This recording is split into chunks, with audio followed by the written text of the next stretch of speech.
So we're talking in this message series about our relationships with one another. Because remember, Jesus summarized the entire gospel into really two things. Love the Lord your God with all your heart, soul, mind, and strength, and love your neighbor as yourself. So we're focusing on how we can grow friendships in our lives that help us to grow more and more like Jesus Christ. And I think this is so important because if you get your friends right, a whole lot of other things go right in life. And if you get the wrong friends, if you hang out with the wrong people, it can have a dramatic negative impact on your life.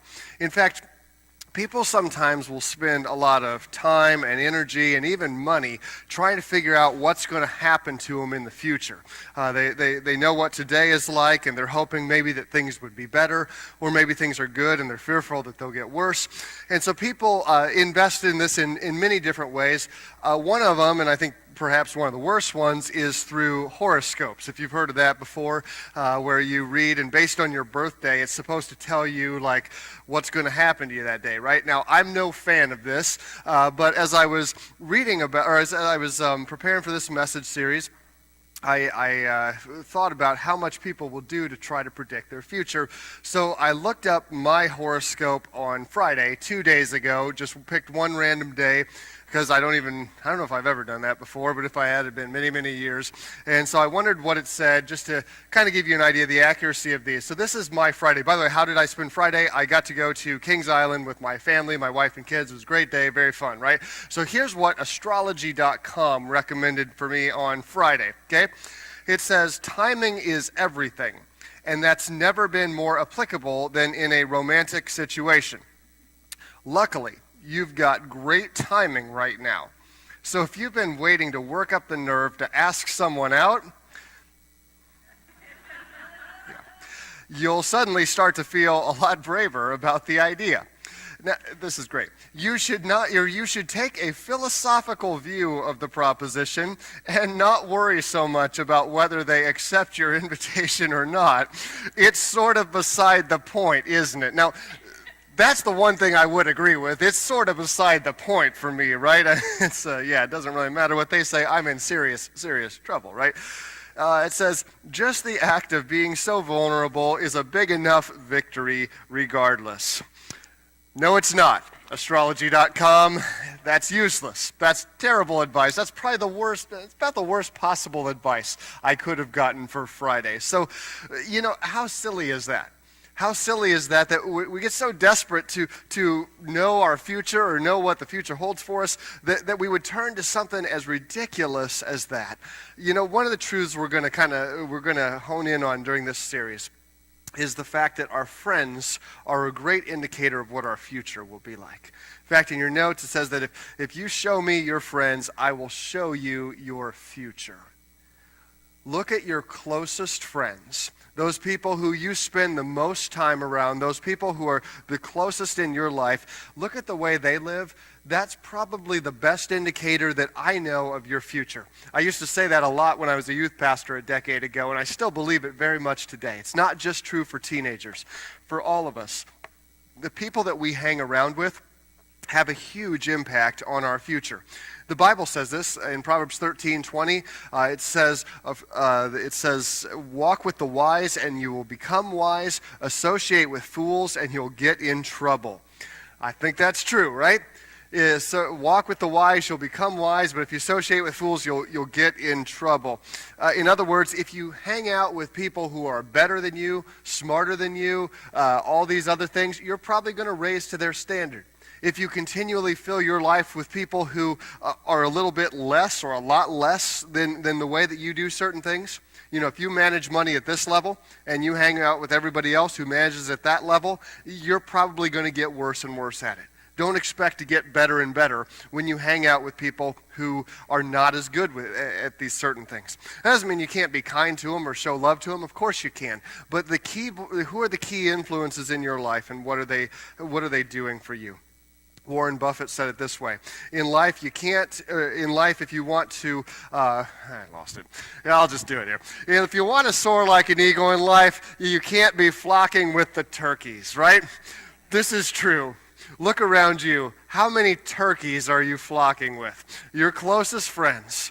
How many of these are really, are there eagles? Are there those who are challenging you to be the best that you can be? Or are you surrounded by a bunch of turkeys, people who are just going to stay on the ground the rest of their life, people who aren't challenging you to be any better, those who aren't challenging you to grow in your faith, those who aren't challenging you to be a better spouse, parent, child, whatever your role is? Who are you hanging out with? Who are you investing in your life? In fact, take a minute, grab your notes and a pen. Would you do something for me? Would you make a list of your closest friends? Okay, your closest friends. Now, don't write your spouse. I know your spouse would be a great friend. I get that. But we're talking about people outside of your family. Please don't write your dog. I believe dogs are wonderful friends, but let's go with humans. Okay, that would be more helpful for this. Not your imaginary friends either, right? We want to have real friends. Like, I'm talking about the kind of people that if you had a problem, you could call them anytime, day or night, and they would be there for you. They love you. They care about you. Now, as you look at that list, think about this.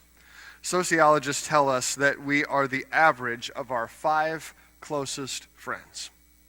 So look at that list. If you've got 5, you're probably about the average of those in various areas of life, in marriage, in parenting, in health, in finance, in a variety of areas of life. You're probably the average of those 5 people. Do you want to be there? Does that make you think, hey, if that's true, I'm good. I'm not sure that I'm there yet, but I want to be there. Or do you look and say, oh boy, I am in trouble. If I'm the average of these 5 folks, life is not going to be so good. Because like it or not, Mom was right. You become like those people who you hang out with. We do. They have a big influence on our life in so many different ways. I mean, think about various areas of life. You want to have a good marriage? Are you hanging out with other couples who have good marriages, who are committed to this? Through thick or thin, for better or for worse, till death do us part. Are those the kind of people that you're centering your life, or you're doing life with?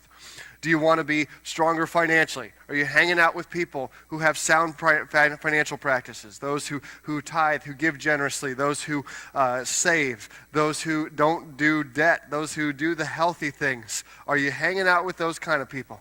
Or are you hanging out with people who are putting everything on the credit card and making bad financial choices? If you want to be in better shape, right? You want to hang out with people who are going to challenge you to exercise and eat healthy and all that kind of stuff. These things are important. Show me your closest friends and I'll show you your future. Now, as we start this series this week, we should kind of get a baseline of what friendship is, and where better to turn than the Bible, okay? So Proverbs 17:17 in the FBV says this: a friend is someone you may or may not know well who accepts your friend requests on Facebook. This person is born to like and comment on your posts so to make you feel good about yourself. That's Proverbs 17:17 from the Facebook version, okay? Not necessarily the most scholarly version of the Bible out there. Perhaps a better version would be this: a friend is always loyal, and a brother is born to help in the time of need. A friend is always loyal, and a brother or sister is born to help in the time of need. There's a big difference there. You see, Facebook has kind of hijacked this term friend, has it not? We say that we're Facebook friends with people who, in reality, all it is, it's a digital connection. It's simply a way that we share data with one another. We share words, or we share videos or photos or whatever. It's not friendship.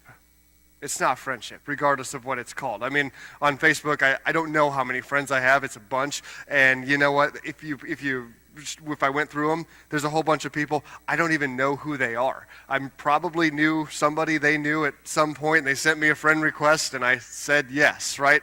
I don't know why, just because I thought it would be rude to say no, I guess. I don't know. And it's fine to have that, but it doesn't, those people are not my friends, right? They're just people that I have acquaintances with in some way or another.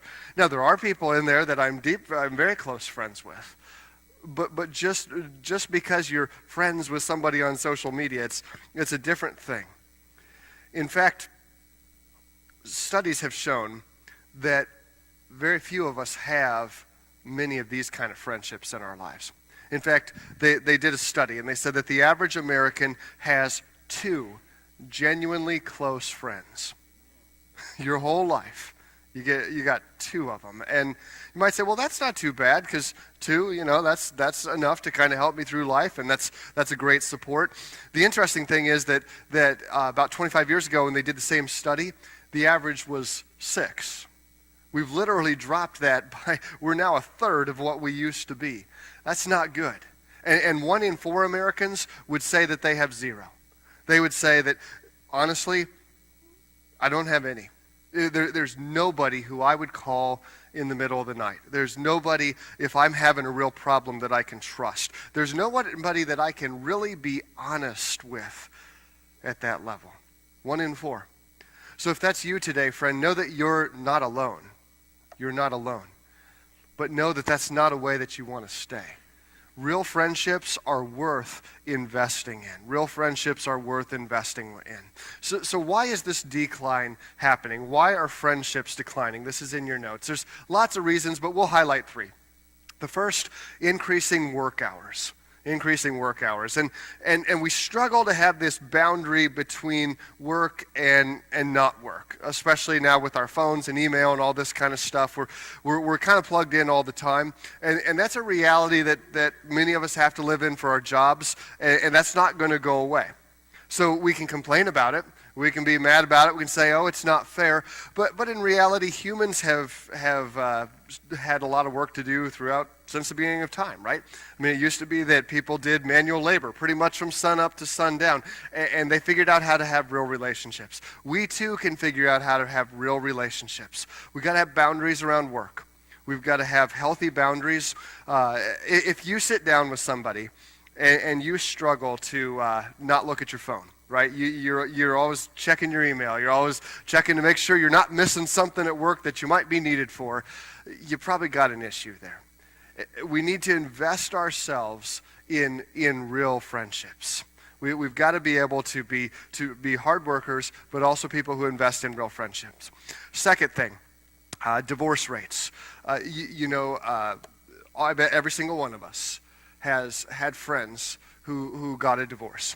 And it has put us in an awkward position, right? Because perhaps you're friends with both of the spouses.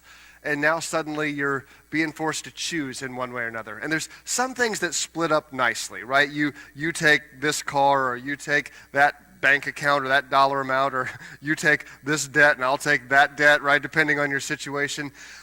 But friends don't divide up so neatly. Church doesn't divide up so neatly.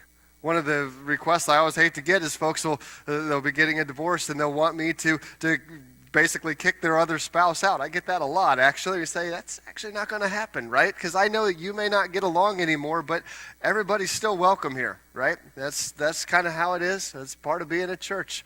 We love you. We love your ex. And we're responsible to be here for you both in whatever ways are appropriate. Divorce rates make friendships difficult. Whenever divorce happens, it causes injury in many, many areas. And if you got friends going through that, you're still called to love them. You're still called to be there for them. There may be some awkward conversations or moments, but we don't abandon our friends when they get divorces. That's when they need us the most, right? Don't walk away. Don't walk away. Third, the explosion of social media. Now, I just want to say I'm not like anti-social media. Even though I crack on it a lot, it's an easy thing to make fun of. It's not a bad thing. In fact, at Stillwater, we love social media. It's one of our best ways of getting to communicate with you all. I mean, just a few weeks ago, somebody came to us with a great idea of having a prayer vigil for first responders. They came to us on like Sunday afternoon. We had the event on Wednesday, right? So we didn't even have a worship service to advertise it at, and yet we had like 225 people. Why? Social media. You guys shared it like crazy, and it went all over the place, and a lot of people showed up. So we like social media. It really is a good thing. But the challenge with it is that it's redefining the way that we understand friendships. And we oftentimes confuse connectedness for real relationship. Okay? Social media is a great way to be connected with those around you. I mean, I bet, like, let's say 10, 15 years ago, I bet that there would be very few, if any of you, who would have sat down for breakfast and you would have sat down with your little bowl of oatmeal, right? And you say, you know what? I've just got to pick up the phone and call some of my friends and tell them that I'm having oatmeal. Wouldn't that be awesome? Nobody ever called me like that. I'm glad they didn't, because I wouldn't have taken their calls anymore, right? We wouldn't have done that. But now today, we have this connection, right? And so we're sitting down and we think, you know what, I'm just going to put a picture of this up, right? And so you post, I'm having oatmeal, right? And now you get a bunch of people liking it and then people commenting on it, right? Depending on their persuasion on the issue. Some will be like, oatmeal, that sounds like a great side item to bacon, right? You should have a real breakfast, right? And then there's somebody else who's like, oatmeal, I hope that was gluten-free, made with free-range oats or something, right? You know, you're going to get all sorts of judgment from all sides, right? Or you're going to get affirmation. It never ceases to amaze me. Sometimes folks will post what I think are some of the worst ideas, and yet people will like affirm them, right? And be like, hey, way to go. That's awesome that you totally told your boss off at work and have no other job to back it up with. Way to go. Just because somebody says that doesn't mean they're right. We confuse connectedness with real relationships. And that's where social media can kind of bite us in the rear. Let's make sure that we're more concerned about face-to-face friendships than like thumb-to-thumb, right? We're interested in real relationships, really doing life together, really listening to each other, really talking, really communicating well. But we tend to not like that because we tend to like control. See, the beauty of our more digital relationships is that we have so much control. We get to choose what we post, right? Remember Death to Selfie? We talked about this, of trying to make like this false persona of who I am so that people don't really get to know me for the good, the bad, and the ugly. Where in real friendships, we've got to be willing to be transparent, to be vulnerable with each other, to let each other actually get to know each other, to take those risks. Are you willing to actually do that? Are you willing to actually let other people speak into your life in real and meaningful ways? Or are you just so obsessed with controlling the conversation that you don't even get into those kind of relationships anymore because it just seems too risky? It just seems too risky. I want to take just a few minutes today to talk about the kind of friend that we should be to others. Because, you know, your friendships are important. They really matter. We're going to talk about how do we rediscover the lost art of friendship. And the first thing we need to do, it's in your notes, is to be present. To be present. Let's define our relationships face to face with real interaction, not just thumb to thumb and via digital communication. Let's do life together. Let's journey together. Let's do that. You know, I read something interesting. It said they were doing a study of how our obsession with technology is interfering with our family relationships. And if you're a parent of teenagers, right, you probably know this. Maybe you even have a rule at home saying no texting at dinner or something like that. We're going to put our phones away. That's a good rule to have, by the way. And so you probably feel that frustration. But the thing that's interesting is that in this study, they weighed, so I don't know how they did it, but they weighed the frustration level between kids and between parents of use of technology. How frustrated are kids with their parents' use of technology, and how frustrated are parents with their kids' use of technology. And what they found is the kids are more frustrated by our use of it than we are with their use of it. I wouldn't have expected that. But you know, I think it's true. It makes sense. I mean, how many times have you seen the family out for dinner, right? And there's mom or dad, and they're in their phone the whole time. And your real family is right here with you, right? And yet you're spending your time, doing something online.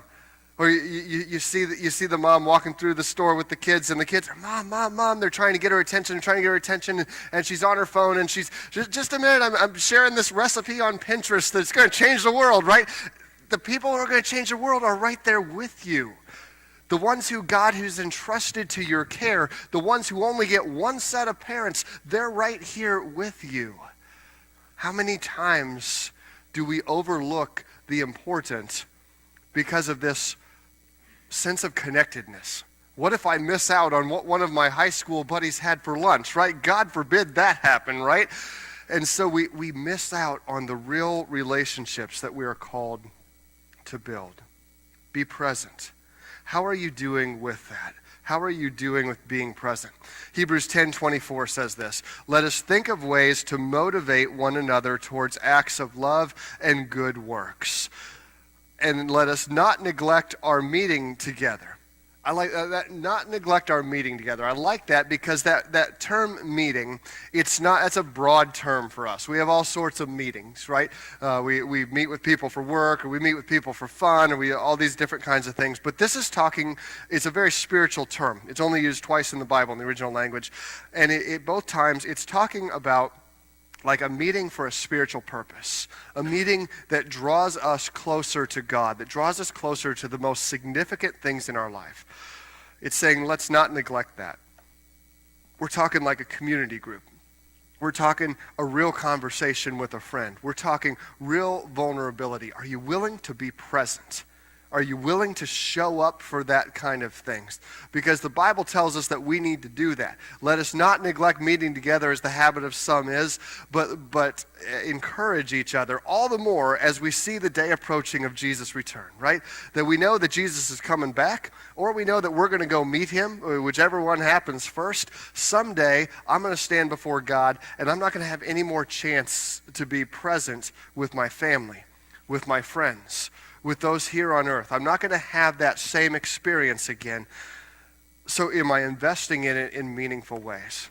Or am I wasting most of my time in connections that really don't bear much fruit for God's kingdom?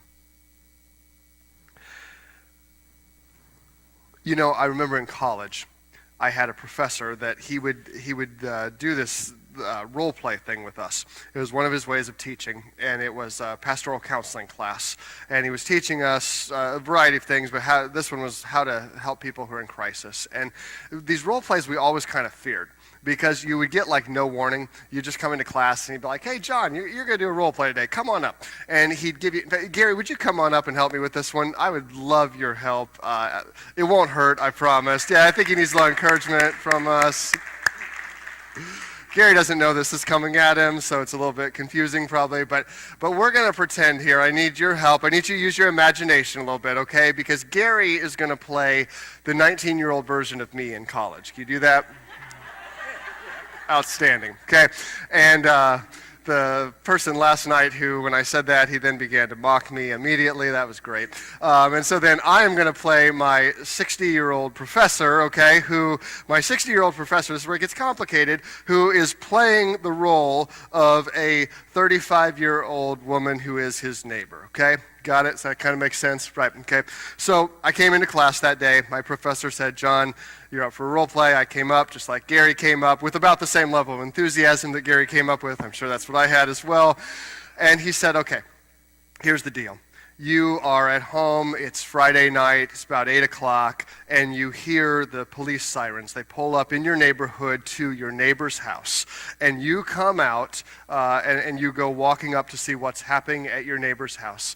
And his wife comes out the door and she meets you. Make sense? Okay. Role play begins. Please tell me he's not in hell. Tell me he's not in hell. Please, God, tell me he's not in hell. Why aren't you telling me that he's not in hell? Please, why don't you tell me? Why? That's about how I felt as well. Good job, Gary. Let's give him a hand.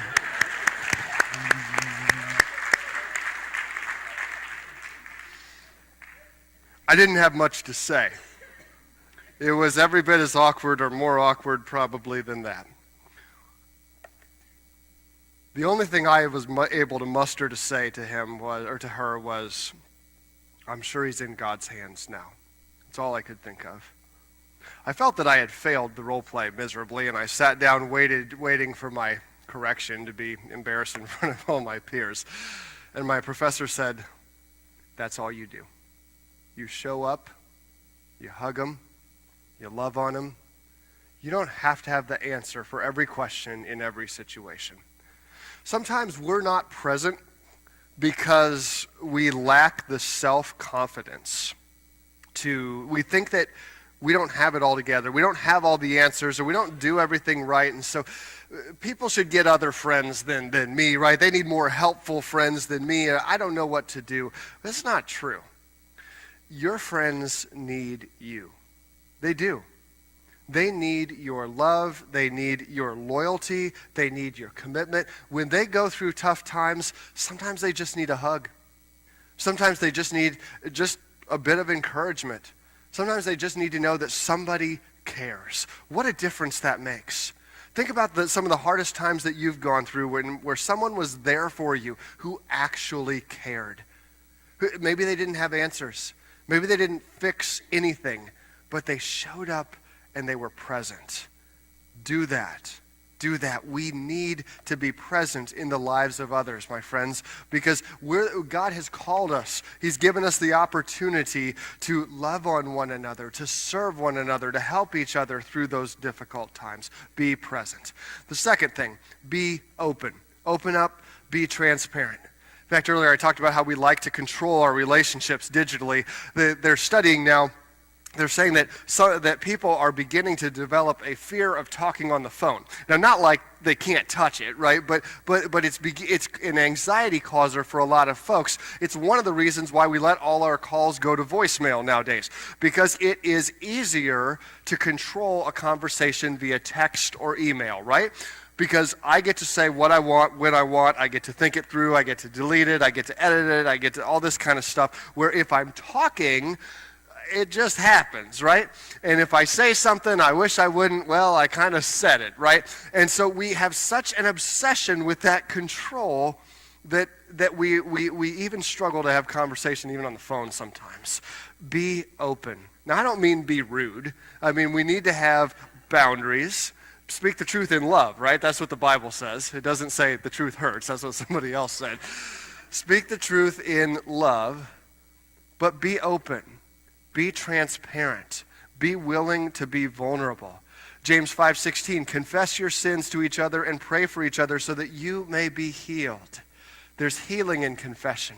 There's healing in openness. There's healing in transparency. Do you have anybody you can call up and say, man, I'm struggling with my anger. I've had a short fuse lately, and it's not right. Or I'm saying or doing things that I shouldn't be doing. I'm hurting others. I'm struggling, and I need you to hold me accountable. You have anybody like that? You have anybody that you can call up and say, I need you to pray for me because I got this diagnosis, and I don't know what to do with it, and I don't know who to tell, and I just thought I should tell you. Are you willing to do that for anybody? Are you willing to be that for anybody? Or are you one of those people that when your friends do that, you kind of quickly exit the conversation like, whoa, okay, I'll pray for you. Why don't you go talk to a pastor? It's been nice talking to you. Bye. Are you willing to go deep with people, to really love on people, to really care, to be open, to be vulnerable? You know, friends, we may impress each other with our strengths, right? We impress each other with the things we do well, but the truth is we connect with people through our weaknesses because we've all got them. When we look at each other's strengths, we oftentimes look back at ourselves and say, oh, I'm not so good, right? I can't do that like that person can, and I feel kind of inferior. Where when we see other people's weaknesses, we say, yeah, there's somebody like me. There's somebody who knows what it's like to do life and doesn't always do it perfectly. For many of us, the reason we don't have those close friendships is because of this. We refuse to be open, to be vulnerable. We like to keep this nice little protected image of ourselves out there. We like to keep this nice little fence up that lets people get a certain closeness, but not too much. We're concerned that if we really opened up, if we really told them what we were struggling with, that maybe they would think less of us. The truth is, friends, we connect through our vulnerabilities. Now, of course, we need to be wise. It doesn't mean you just put it out there for everybody. You've got to have trusted relationships. You've got to establish that trust in time. But we need to have friends who we just drop anything for because we have that kind of openness. So let me remember a couple years ago, it was I got a call from one of my friends. It was late in the week, one of the guys that I do life with, and he called, and I remember I answered the phone, and he just said, "She's gone. She's moved out. I don't know if there's any hope." His wife had left, and it was a total shock. And here it is. It's late in the week. I think it was a Friday, if I remember right.